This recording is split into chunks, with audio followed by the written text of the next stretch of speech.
नमस्कार दर्शक बंधु आपण समस्त को ओडिशा तंत्रज्ञान को हार्दिक स्वागत। आम चैनल रे जेबे जेबे Q&A वीडियो आसे ताहा सबुठु बेसी इंटरेस्टिंग हुए कारण ये वीडियो सीरीज रे सबुठु बेसी इन्फॉर्मेशन और गूढ़ गुप्त नॉलेज थाए। तबे चलंतु जानिबा आज किछि सब्सक्राइबर मानकर प्रश्न और तार उत्तर विषय रे। जणे सब्सक्राइबर प्रश्न पचारछंती जे सर्व रोग निवारण प्रयोग जोटा एबे मु रिसेंट देइछि ता द्वारा कैंसर रोग भल हो पार कि सीमित कौन रोगी उपरे प्रयोग को अप्लाई करा जाय नहीं। तथापि मोर निजस्व मत जदि पचारे तेबे हाँ जदि रोग प्रारंभिक स्टेज रे अच्छी तेबे निहाती भल हो पार किंतु से कौन ग्यारंटी नहीं कारण कैंसर भाया रोग को डाक्तर मध्य ग्यारंटी देकरी भल कर पारना। आउ जने सब्सक्राइबर प्रश्न पचारछंती जे निज घर और अन्य घर को तंत्र मंत्र प्रभाव केमिति मुक्त करा जीवो।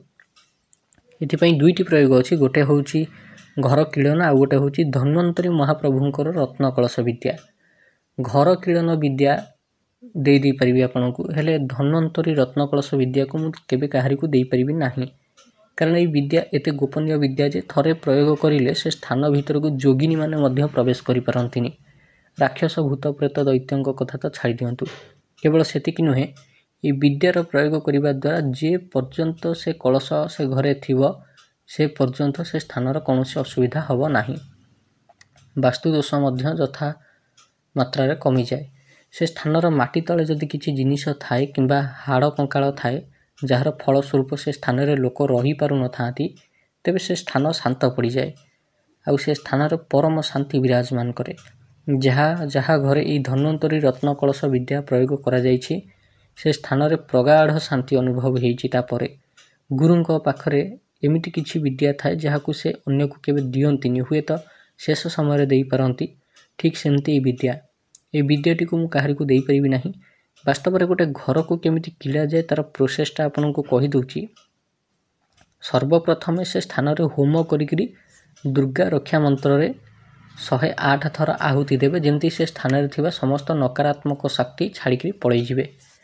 होम सारिबा परे रत्न कलश पोता जीवो तापर 4टी बड़ बड़ लुहा कंटा आनिकरी क्षेत्रपाल मंत्र रे नचेत अभय नृसिंह मंत्र रे मंत्रीगिरी घरर 4 कोण रे कांथ को लगेइकरी पोती देबे। ये होची संपूर्ण घर किलन विधि।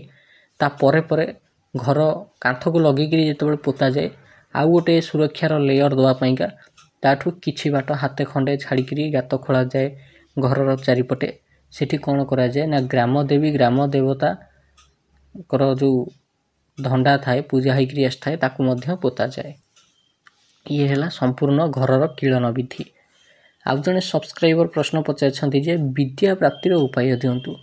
चैनल रे ऑलरेडी मु देई सारिछि महासरस्वती विद्या प्राप्ति प्रयोग देइछि। विद्या प्राप्ति ताबिज केमती बनेइबे सेटा भी देइछि। महानील सरस्वती साधना देइछि तारा साधना देइछि गणपति साधना देइछि। से विद्या गुडी को ट्राई करंतु। आउ जने सब्सक्राइबर प्रश्न पचारछंती जे रोजगार वा सरकारी चाकरी प्राप्ति पई किछि वीडियो प्रयोग दिया जाइथि दियंतु बोली से पचारछंती जे रोजगार वा सरकारी चाकरी प्राप्ति पई किछि वीडियो दियंतु मु प्लेलिस्ट रे पाई पारुनी। देखो आम चैनल भितर को जाइकरी देखो गोटे महाकाली साबर मंत्र प्रयोग दिया जाइछि चाकरी प्राप्ति पाइका सेटा भल काम करे। नचेत गणपति साबर मंत्र मध्य दिया जाइछि चाकरी प्राप्ति पाई सेटा भी भल काम करे। ये दुईटी वीडियो देखंतु आ सेही अनुसार साधना करंतु चाकरी निश्चित मिले से दुईटा प्रयोग रे। आउ जने सब्सक्राइबर प्रश्न पचारछंती जे मोर मोहिनी दरकार आपण देई परिबे कि। सॉरी आमर एठी मोहिनी दिया जायनी आमर एठी दुईटा जिनस दिया जाए। गोटे हूँ सम्मोहन ताबिज आ गोटे हूँ सम्मोहन तिलक जोटा कि चंदन मोहिनी कहती और सिंदूर मोहिनी कहती। ये 3टी जिनस ही दि जाए। किछि मेडिसिन दिया जाएनी खाद्य पाइका। सम्मोहन ताबिज पिंधिबा मात्रे सामने रे थिबा लोक वशीभूत हुअंती तत्क्षणात सेही स्थान रे सेहीठी। एमिति नुहे कि खाली बेकेरे पकई देले सरीगला। आमर एठू जेबे ताबिज दिया जाए तार किछि नीति नियम थाए। से ताबिज को प्रत्येक पूर्णिमा संक्रांति अमावास्या पंचामृत रे धोइबा पड़े। आहुरी अनेक नियम थाए ताकू मानिबा को पड़े। आ काम माने भारी सांघातिक काम करे। से ताबिज भी मु विशेष काहारी को दिएनी समस्त को दिएनी लोक देखिक दिए कारण सम्मोहन ताबिज देदेले कि ଯଦି କିଏ ଭୁଲ କାମରେ ଲଗେଇଲା ଭାରି ଅସୁବିଧା ହୁଏ। এই ତାବିଜ ଦ୍ୱାରା ଘରର ଝଗଡ଼ା ବନ୍ଦ ହୋଇଯାଏ। ବ୍ୟବସାୟୀମାନଙ୍କର ଲାଭ ହୁଏ। ଯେଉଁମାନେ ଚାକିରି କରୁଥିଲେ ସେମାନେ ତାଙ୍କ ଚାକିରିରେ କାମରେ କ୍ରେଡ଼ିଟ୍ ମିଳୁନଥିଲା, ତାଙ୍କୁ ପ୍ରଶଂସା ମିଳୁନଥିଲା, ବରଂ ଲୋକମାନେ ତାଙ୍କର ବିରୁଦ୍ଧ କରୁଥିଲେ, ସେସବୁ ବି ବନ୍ଦ ହୋଇଯାଇଛି। ଯେଉଁମାନେ କୋର୍ଟ କଚେରୀ କେସ୍ରେ ଯାଉଥିଲେ ସେମାନେ ବି ଲାଭ ପାଇଛନ୍ତି। ଏମିତି ଅନେକ କିଛି ଜିନିଷ ହେଇଛି ଯାହାର ରେଜଲ୍ଟ ଯେଉଁମାନେ ପିନ୍ଧିଛନ୍ତି ସେମାନେ ଜାଣିଛନ୍ତି। କିନ୍ତୁ ଏଇ ତାବିଜ ସମସ୍ତଙ୍କ ପାଇଁ ନୁହେଁ କି ସମସ୍ତଙ୍କ ପାଇଁ ମଧ୍ୟ ମୁଁ ଦିଏନି। ସେମିତି ଅତି ଜଣାଶୁଣା ଲୋକଙ୍କୁ ହିଁ ଦିଏ, ଯାହା ଉପରେ ମୋର ବିଶ୍ୱାସ ଭରସା ଆସେ କି ଏ ଲୋକକୁ ଦେଲି ଭୁଲ କାମରେ ଲଗେଇବିନି, ତାକୁ ହିଁ ମୁଁ ଦିଏ। ସମ୍ମୋହନ ତାବିଜଟିକୁ ବେପାର ପାଇଁ କରିବା ପାଇଁକା ମୁଁ ବସିନି, କିମ୍ବା ମୋତେ କିଏ ପଇସାର ଗରମ ଦେଖେଇକିରି କହିବ କି ମୁଁ ଏତେ ଟଙ୍କା ଦେବି ମୋତେ ଦେଇଦିଅ, ସେମିତି ବି ହୁଏ ନାହିଁ। ଆମର ଏଠି ଲୋକ ଦେଖିକିରି ହିଁ ସେ ଜିନିଷ ଦିଆଯାଏ। ଆଉ ଜଣେ ସବସ୍କ୍ରାଇବରଙ୍କର ପ୍ରଶ୍ନ ଯେ ଗୁରୁ ଦୀକ୍ଷା ନେବାର ଅଛି, କ'ଣ କରିବାକୁ ପଡ଼ିବ? ଆମ ଆଶ୍ରମ ପାଖକୁ ଆସ, ଦୀକ୍ଷା ନେବ। ଗୁଗୁଲ୍ ମ୍ୟାପ୍ରେ ସର୍ଚ୍ଚ କରିଦେବେ ଜାତକ ବିଚାର, ସେଠି ଦେଖିବେ ଲେଖା ଆସିବ କି ଜାତକ ବିଚାର ସାହିଲ କୁମାର ଦାସ। ସେଇ ଲୋକେସନରେ ପଳେଇ ଆସିବେ, ଆମର ଆଶ୍ରମ ଆପଣ ପାଇଯିବେ। ବାସ୍ତବରେ ଆମ ଆଶ୍ରମର ନାଁ ହେଉଛି ଲକ୍ଷ୍ମୀ ଦ୍ୱାର, ହରିଦ୍ୱାର ଲକ୍ଷ୍ମୀ ଦ୍ୱାର। ଆମର ଆଶ୍ରମର ନାଁଟି ହିଁ ହେଉଛି ଲକ୍ଷ୍ମୀ ଦ୍ୱାର। ଗୁଗୁଲ୍ ମ୍ୟାପ୍ରେ ଲକ୍ଷ୍ମୀ ଦ୍ୱାର ସର୍ଚ୍ଚ କଲେ ବି ସାହିଲ କୁମାର ଦାସ ନାଁ ଆସିଯିବ।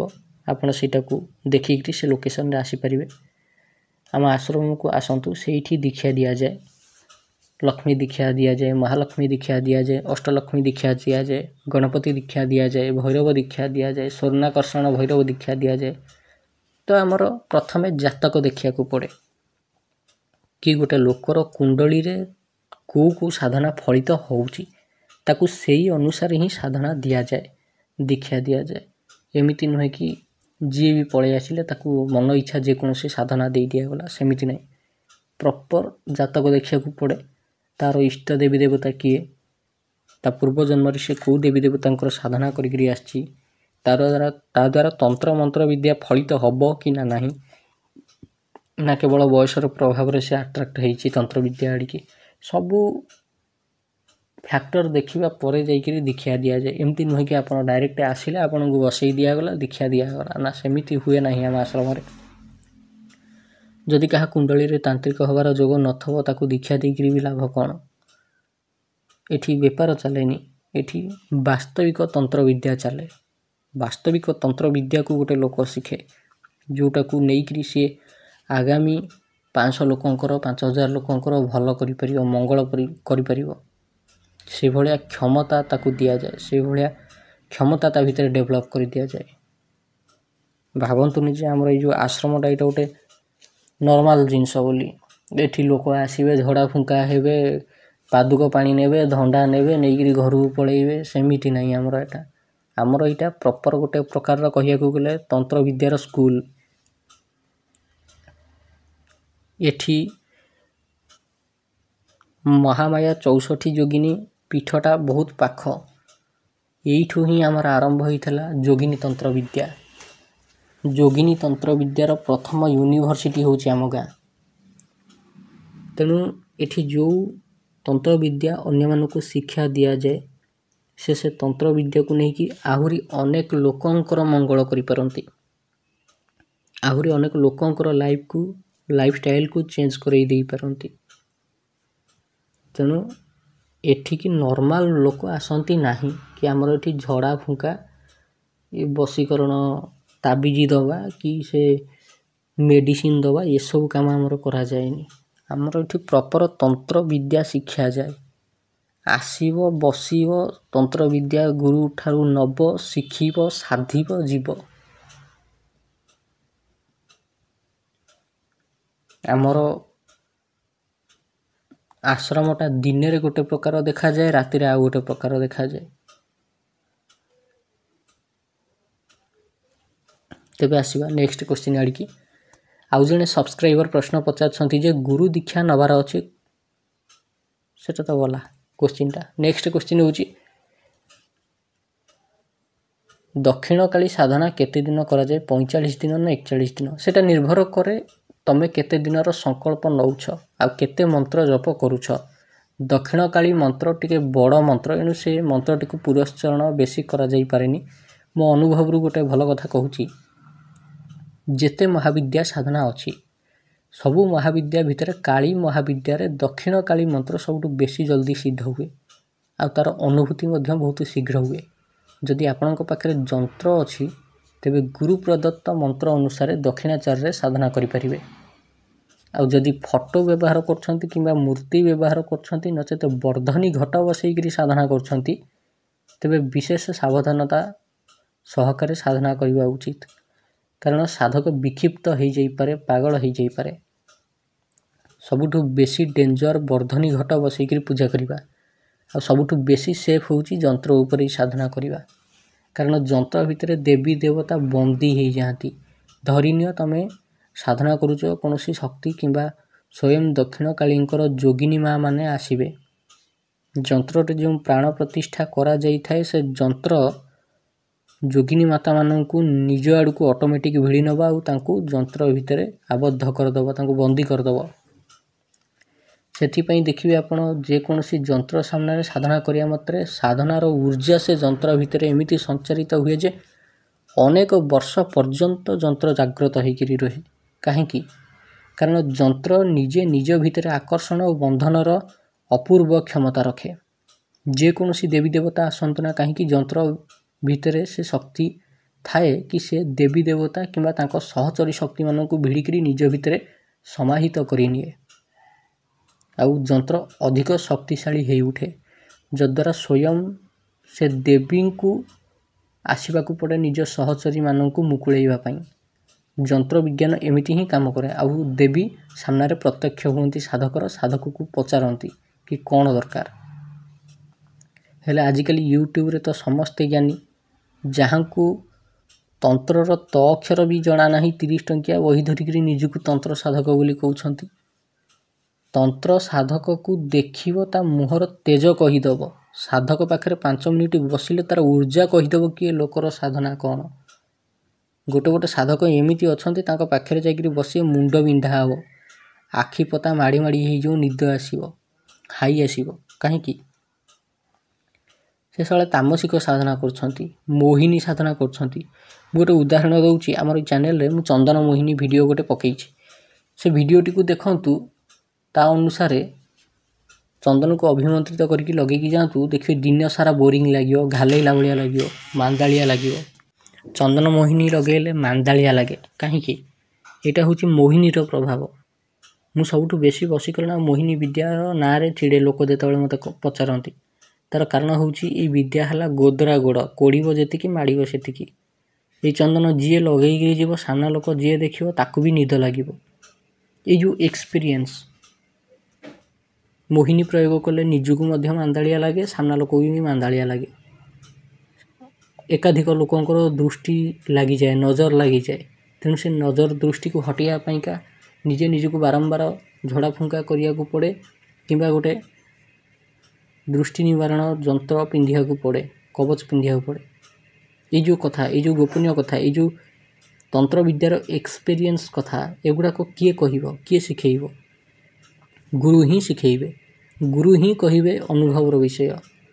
जो मैंने आज समय वीडियो बनईकरी पकाउछंती से थोड़े पचारिकी देख तो सम्मोहनर प्रभाव केते समय रहे, वशीकरणर प्रभाव केते समय रहे, कहि परिबेनी। छाड़ से कथा, आसीबा आमे वर्तमान नेक्स्ट क्वेश्चन ऊपर को। आउ जने सब्सक्राइबर प्रश्न जे शाकंभरी साधना रे देवी साक्षात दर्शन देदेवे कि सेमिति हेले तो असुविधा हम। देखु से गोटे दिन तंत्र प्रयोग रे केबे भी देवी देवता दर्शन दियंती नहीं। सेटा केवल आर्थिक उन्नति एवं खाद्य शस्यर अभाव दूर करने का प्रयोग करा जाए। आउ जने सब्सक्राइबर प्रश्न पचारछंती जे माँ तारातारिणी साधना दियंतु। सेथिपाई बहुत दुखित कि से साधना मो पाखे नाही। मोर जेतिके अनुमान माँ तारातारिणी वन दुर्गा मंत्र रे, केबे केबे दुर्गा मंत्र रे, आउ केबे केबे भुवनेश्वरी मंत्र रे पूजा पाती। एक्जाक्टली सत्य सत्य सेठाकर पूजारी ही बोधुए कहि परिबे जे माँ को पूजा करती। आउ जने सब्सक्राइबर प्रश्न पचारछंती जे माइली ब्रह्मताली विद्या कौन? विष झाड़न विद्या को ब्रह्मताली विद्या कहती, କିନ୍ତୁ ବ୍ରହ୍ମଚାପୁଡ଼ା ବିଦ୍ୟା ନାଁରେ ତନ୍ତ୍ରଶାସ୍ତ୍ର ମାନଙ୍କରେ ସୁଖ୍ୟାତି ଲାଭ କରିଛି ଏହି ବିଦ୍ୟା, ଯାହାକୁ ସର୍ପ କିମ୍ବା ବିଷାକ୍ତ ଜନ୍ତୁ କାମୁଡ଼ିଥାଏ। ସେଭଳି କ୍ଷେତ୍ରରେ ବ୍ରହ୍ମଚାପୁଡ଼ା ବିଦ୍ୟାର ପ୍ରୟୋଗ କରିକି ବିଷର ପ୍ରଭାବ କମଜୋର କରି ଦିଆଯାଏ। ଏହି ବିଦ୍ୟା ଆଜିର ସମୟରେ ବି କାମ କରୁଛି, ହେଲେ ମୁଁ ରିକମେଣ୍ଡ କରିବି କେହି ବି ଏହି ବିଦ୍ୟାର ପ୍ରୟୋଗ କରନ୍ତୁ ନାହିଁ। ବରଂ ଲୋକଙ୍କୁ କୁହନ୍ତୁ କି ସେମାନେ ତାଙ୍କୁ ମେଡ଼ିକାଲ ନେଇଯିବେ ଯାହାକୁ ବିଷାକ୍ତ ଜନ୍ତୁ କାମୁଡ଼ିଛି। ନଚେତ ଯଦି ରୋଗୀର ଜୀବନ ଉପରେ ବିପଦ ଆସେ, ତାଙ୍କ ଘର ଲୋକ ଆପଣଙ୍କୁ ପଛରେ ଦାୟୀ କରିକି ପୁଲିସକୁ ଦେଇପାରନ୍ତି। ହଁ, ଯଦି ଆମ୍ବୁଲାନ୍ସ କିମ୍ବା ଗାଡ଼ି ଆସିବା ପାଇଁକା ଅଧଘଣ୍ଟା 45 ମିନିଟ୍ ଟାଇମ୍ ଅଛି, ତା ଭିତରେ ଯଦି ଆପଣ ଚାହିଁବେ ଝଡ଼ା ଫୁଙ୍କା କରିବାକୁ, ସେଭଳିଆ କ୍ଷେତ୍ରରେ ଆପଣ ଝଡ଼ା ଫୁଙ୍କା କରିପାରିବେ କିମ୍ବା ବ୍ରହ୍ମଚାପୁଡ଼ା ବିଦ୍ୟାର ପ୍ରୟୋଗ କରିପାରିବେ। ବିଦ୍ୟାର ପ୍ରୟୋଗ ପରେ ବି ଆପଣ ବ୍ୟକ୍ତିଙ୍କୁ ମେଡ଼ିକାଲ ନିହାତି ପଠାଇଦେବେ, ଯଦ୍ୱାରା ଆପଣଙ୍କ ଉପରେ କୌଣସି ରିସ୍କ ନ ଆସେ। ଡାକ୍ତର ହାତରେ ଲୋକ ମରିଯିବେ ଭଲ, କିନ୍ତୁ ତାନ୍ତ୍ରିକ ହାତରେ ଯଦି ଲୋକ ମରିଗଲା ଅନେକ ଇସ୍ୟୁ ତିଆରି କରିଦେବେ ଲୋକ। ଡାକ୍ତର ହାତରେ ଏତେ ଲୋକ ମରୁଛନ୍ତି, କେହି ଡାକ୍ତରଙ୍କୁ ଆଜି ପର୍ଯ୍ୟନ୍ତ ଦୋଷ ଦେଉଛନ୍ତି କି? ଡାକ୍ତରୀ ବିଦ୍ୟା ଫେଲ୍ ହେଲେ ଚଳିବ। ଡାକ୍ତରୀ ବିଦ୍ୟାକୁ ଫେଲ୍ ବୋଲି କିଏ କହୁଛନ୍ତି କି? ଡାକ୍ତରୀ ବିଦ୍ୟା ଫେଲ୍ ହେଲେ ଚଳିବ, କିନ୍ତୁ ଗୁଣିଆର ବିଦ୍ୟା ଫେଲ୍ ହେଲେ ଗୁଣିଆକୁ ଜଳେଇ ଦିଆଯିବ, ପୋଡ଼ିକି ମାରି ଦିଆଯିବ, ବାଡ଼ିଆ ପିଟା କରାଯିବ। ଏଇଆ ହେଉଛି ଲୋକଙ୍କର ଚିନ୍ତାଧାରା। ଆଉ ମୂର୍ଖ ଚୋଦା କେତେକ ହେତୁବାଦୀ ଅଛନ୍ତି, ସେମାନେ କ'ଣ କହିବେ? ଗୁଣିଗାଡ଼ି ହେଉଛି ଅନ୍ଧବିଶ୍ୱାସ। ଯେବେ ଯେବେ ଲୋକ ଆପଣଙ୍କ ସାମ୍ନାରେ କହିବେ ଗୁଣିଆଙ୍କ ଯୋଗୁଁ ଲୋକ ମରୁଛନ୍ତି, ଗୁଣିଆ ବିଦ୍ୟା ଅନ୍ଧବିଶ୍ୱାସ, ସେତେବେଳେ କହିବେ କି ଡାକ୍ତରଙ୍କ ହାତରେ ବି ତ ଲୋକ ମରୁଛନ୍ତି, ଅପରେସନ୍ ଫେଲୁଅର୍ ହେଉଛି, ତାମାନେ ଡାକ୍ତରୀ ବିଦ୍ୟା ବି ତ ଅନ୍ଧବିଶ୍ୱାସ। ସେଇଠି ତାଙ୍କର ଉତ୍ତର କ'ଣ ଆସୁଛି ଶୁଣିବେ। ସେମାନେ କହିବେ କି ସେମିତି କେମିତି, ମେଡ଼ିସିନ ଦେଲେ ଡାକ୍ତର ରୋଗ ଭଲ ମଧ୍ୟ ହେଉଛି। ଆପଣ ତାଙ୍କୁ କହିବେ ଆୟୁର୍ବେଦର ଚିକିତ୍ସା ଦେଲେ ମଧ୍ୟ ଲୋକ ଭଲ ହେଉଛନ୍ତି। ତନ୍ତ୍ର ଠାରୁ ବନସ୍ପତି ତନ୍ତ୍ର ଭିନ୍ନ ନୁହେଁ, ତନ୍ତ୍ର ସହ ସେଇଟା ବି ଜଡ଼ିତ ଅଛି। ଆୟୁର୍ବେଦ ମଧ୍ୟ ତନ୍ତ୍ର ସହ ଜଡ଼ିତ ହୋଇକରି ଅଛି।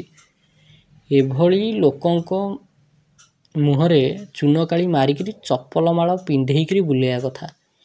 ଏଭଳିଆ ଲୋକଙ୍କର ନିଜସ୍ୱ କିଛି ଜ୍ଞାନ କି ଚିନ୍ତାଧାରା ନଥାଏ, ଚିନ୍ତା କରିବାର ଶକ୍ତି ବି ନଥାଏ। କେତେ ବଡ଼ ବଡ଼ ବୈଜ୍ଞାନିକ ଓକିଲ ଲୋକ ଯେଉଁମାନେ କି ଅତି ଧନୀ, ସେମାନେ ଯାଇକି ହିମାଳୟରେ ତପସ୍ୟା କରୁଛନ୍ତି। ଆଉ ଏମାନେ କହୁଛନ୍ତି କ'ଣ ନା ଆଧ୍ୟାତ୍ମିକ ହେଉଛି ଅନ୍ଧବିଶ୍ୱାସ। ଅନ୍ଧକୁ ସମ୍ପୂର୍ଣ୍ଣ ଜଗତ ଅନ୍ଧାର ଦେଖାଯାଏ। ହେତୁବାଦୀ ହେଲେ ଅନ୍ଧ। ଏମାନେ ନିଜକୁ ଚାର୍ବାକବାଦୀ କହନ୍ତି, ହେଲେ ଚାର୍ବାକବାଦର ନୀତି ନିୟମ ବିଷୟରେ କାଣି କଉଡ଼ିର ବି ଜ୍ଞାନ ଏମାନଙ୍କର ନାହିଁ। ଚାର୍ବାକବାଦ ନିୟମକୁ ଯିଏ ବୁଝିଗଲା ସେ କେବେ କାହାରି ନିନ୍ଦା କରିବନି, ବରଂ ନିଜେ ଡେଭଲପ୍ କରିବା ସହ ଅନ୍ୟମାନଙ୍କୁ ଡେଭଲପ୍ କରିବ। ମୁଁ ନିଜେ ଚାର୍ବାକବାଦୀ ଚିନ୍ତାଧାରାର ସମର୍ଥକ, କିନ୍ତୁ ମୁଁ ଆଧ୍ୟାତ୍ମିକବାଦର ବିରୋଧୀ ନୁହେଁ। ୟାଙ୍କ ଭଳିଆ ଦୋଗଲା ନୀତି ଆପଣାଏ ନାହିଁ। ମୁଁ ନିଜେ ଚାର୍ବାକ ଋଷିଙ୍କର ନୀତି ନିୟମକୁ ମାନେ, ତାଙ୍କର ନୀତି ନିୟମକୁ ବହୁତ ପସନ୍ଦ କରେ। ଯାହା ଅଛି ବର୍ତ୍ତମାନ ଅଛି, ଯାହା ହେବ ବର୍ତ୍ତମାନ ହେବ, ଯାହା ହେବ ଆଜି ହେବ, ଏବେ ହେବ। କାଲିକି କିଏ ଦେଖିଛି? ଆସନ୍ତାକାଲି ବୋଲି ଗୋଟେ ଶବ୍ଦ ହିଁ ମିଥ୍ୟା ପ୍ରପଞ୍ଚ। ଏସବୁ ଫିଲୋସଫିକି ନ ଜାଣିକିରି ଯେଉଁମାନେ ମିଛ ହେତୁବାଦୀର ଦ୍ୱାହି ଦେଇକରି ଆମ ସମାଜରେ ନିଜର କୁଚିନ୍ତାଧାରାକୁ ପ୍ରବେଶ କରିବାକୁ ଚେଷ୍ଟା କରୁଛନ୍ତି, ସେମାନେ ନିହାତି ଗୋଟେ ମାନସିକ ରୋଗୀ, ତା ଛଡ଼ା ଆଉ କିଛି ନୁହଁ। ହେତୁବାଦୀ ମାନକେ ହିଁ ହେଉଛନ୍ତି ଜଣେ ଜଣେ ମାନସିକ ରୋଗୀ। ତେବେ ଆଜି ପାଇଁ ଭିଡ଼ିଓଟି ଏତିକି। ଆଶା କରୁଛି ଆପଣଙ୍କୁ ଭିଡ଼ିଓଟି ଭଲ ଲାଗିଥିବ। ଯଦି ଆପଣଙ୍କୁ ଭିଡ଼ିଓଟି ଭଲ ଲାଗିଛି, ଏଇଭଳି ଭିଡ଼ିଓ ଦେଖିବା ପାଇଁ ଆପଣ ଆମ ଚ୍ୟାନେଲ୍ ଓଡ଼ିଶା ତନ୍ତ୍ରଜ୍ଞାନକୁ ନିହାତି ସବସ୍କ୍ରାଇବ୍ କରନ୍ତୁ। ଭିଡ଼ିଓଟିକୁ ସମ୍ପୂର୍ଣ୍ଣ ଦେଖିଥିବାରୁ ବହୁତ ବହୁତ ଧନ୍ୟବାଦ।